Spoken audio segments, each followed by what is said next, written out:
नमस्कार किसान साथियों। जैसा कि अपन ने स्प्रे के पहले देखा था कि जो एनआरसी 150 है इसमें काफ़ी ज़्यादा इल्लियाँ थी और फिर अपन ने स्प्रे कर दिया उसके बाद। और फिर अब देखते हैं इसकी कैसी क्या स्थिति है। देखो, पत्ते एक बार खाए जाने के बाद कवर करने में काफ़ी समय लगता है। बाकी फल फूल की स्थिति देखें तो एनआरसी जो 150 है इसका फुटाव तो काफ़ी शानदार है। फलियाँ आप देख सकते हो, 3 दाने की 4 दाने की फलियाँ रहती है और फुटाव बहुत बढ़िया है। बाकी स्प्रे इसमें ट्रैक्टर से हुआ है, अपन ने नली से किया था। इस वाले खेत में स्प्रे से किया हुआ है।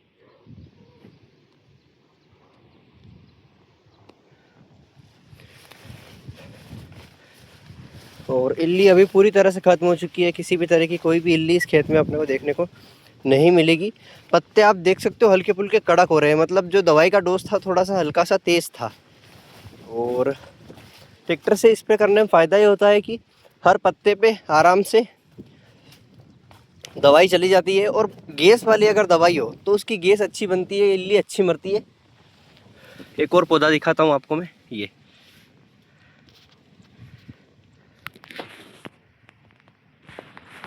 ये आपकी एनआरसी 150 150 बढ़िया हो रखी है। अगर व्यवस्थित समय रहा, अच्छा समय रहा, तो बहुत ही बढ़िया उत्पादन इस वर्ष ये दे देगी।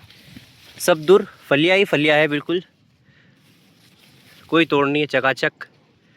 पूरे प्लॉट में ऐसी स्थिति है। बस थोड़ी सी इल्ली खा गई। अगर 2 से 4 दिन या 5 दिन पहले स्प्रे हो जाता तो ये बहुत ही बढ़िया उत्पादन निकाल के और अच्छा दे देती। अभी भी कोई बात ख़राब नहीं हुई है, कोई बात बिगड़ी नहीं है। बहुत ही बढ़िया अभी प्रदर्शन हो रहा है इसका। खाली इसके जो पत्ते नरम है उसी के चलते इल्ली थोड़ी सी ज़्यादा इसके पत्ते पर अटैक करती है।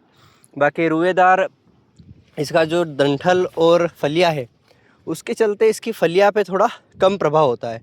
और इधर देखें 2303 में तो इसमें क्या रहता है, इसकी फलियों पर प्रभाव ज़्यादा रहता है, पत्तों पर कम। अब पत्तों पे आप देखो, पत्तों पर आपको बिल्कुल भी इल्ली काटने के निशान नहीं मिलेंगे, बिल्कुल। लेकिन इसमें फली पे कहीं ना कहीं टाँची या खरोच थोड़ी बहुत आपको देखने को मिल जाएगी। इसमें फलियाँ देखो आप, इसमें भी बढ़िया है फलियाँ तो इस बार। ये आपकी 2303 आगे अगर प्लॉट में अंदर जाके दिखाऊं थोड़ी, ये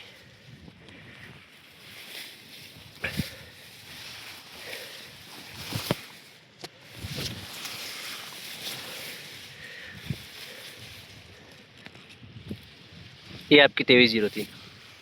दोनों ही वेराइटियों में 2 और 3 दाने की फलियाँ देखने को मिलेगी। JS 2303, NRC 150, 2433, तीनों ही हल्की फुल्की लगभग सेम वेराइटी आपको मिलेगी। तीनों में ही सेम फलियाँ, सेम समय में पकना, सेम समय में दाने आने, दाने भराने, फूल आना, सब पास पास, मतलब साइड साइड ही चलता है, ज़्यादा कोई अंतर नहीं है। बाकी अब उत्पादन में कैसा क्या अंतर आता है मालूम पड़ता है, क्योंकि इस साइड है 2303, ये है NRC 150, उसके नीचे है 2433।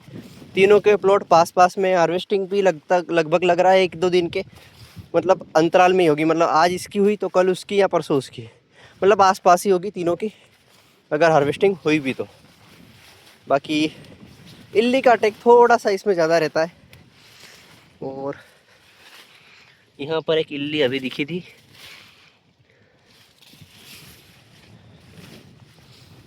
बाकी रिज़ल्ट तो काफ़ी बढ़िया मिले इस बार, ठीक है, अच्छा हुआ इल्ली मर गई। नहीं तो अगर इस स्प्रे से भी इल्ली नहीं मरती तो और डोज बढ़ा के डालना पड़ता, और फिर गारंटी नहीं थी कि इल्ली मर जाएगी। क्योंकि एक बार डोज बढ़ाने के बाद अगर आपकी इल्ली नहीं मर रही है तो फिर किसी भी चीज़ से वो नहीं मरेगी, फिर किसी भी चीज़ से वो कंट्रोल नहीं हो सकती। बाकी इधर नील गाय द्वारा बहुत ही ज़्यादा नुकसान, 10 से 20 जानवर रोज़ खेत में रोज़ घूमना उनका। एक बार ये 2433 देख लो, ये भी सेम कंडीशन में।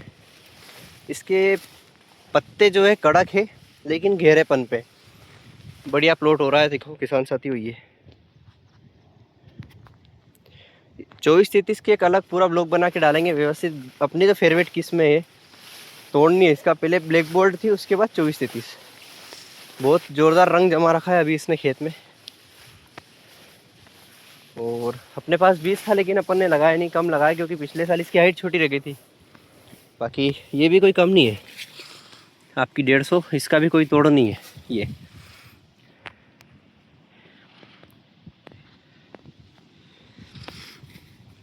ज़ोरदार। इसका थोड़ा सा सीड रेट अगर और कम हो जाए तो और ये बेहतरीन उत्पादन दे सकती है। बाकी इल्लियाँ अभी किसी भी वैरायटी में देखने को ज़्यादा नहीं मिल रही है। ये पेड़ के नीचे यहाँ पर बिल्कुल सोयाबीन बैठ जाती है, तो बैठ गई। अब पानी ने लंबी खींच दे दी। अब ऐसा ना हो पानी ना गिरे किसान साथियों, पानी आवश्यकता ज़्यादा होगी, क्योंकि अब जो समय है वो दाने चढ़ने वाला है।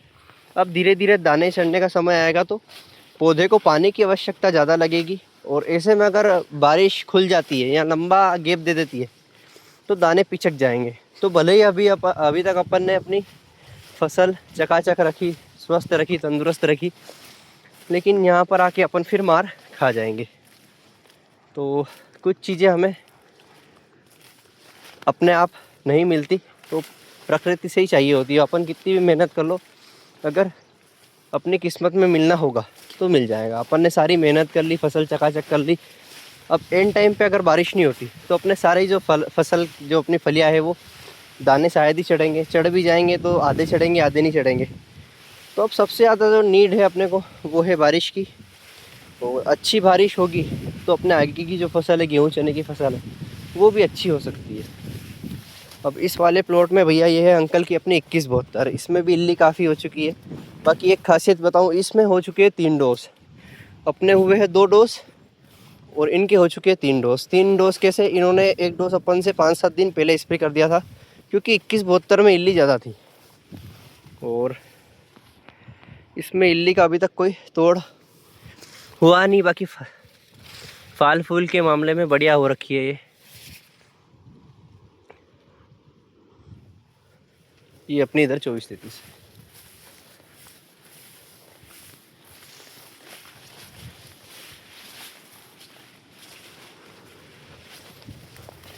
अब बीच खेत में से 24-33 बताता हूँ आपको। यहाँ पे क्या चूहे ने खा ली थी जगह।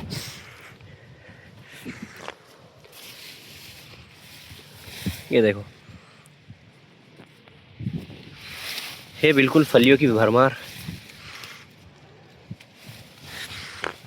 ये अगर सीड रेट ऐसा कम होता तो ऐसे मज़े बांध देती 24-33 अपने कुछ इस तरीके से।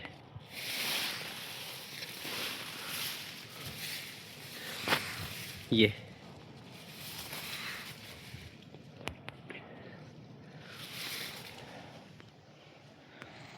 मेरे को तो 24-33 अभी भी बढ़िया लग रही है किसान साथियों। और ये देवी यहाँ पर विराजमान है जो कि ख़त्म हो चुकी है, ये गिर गई।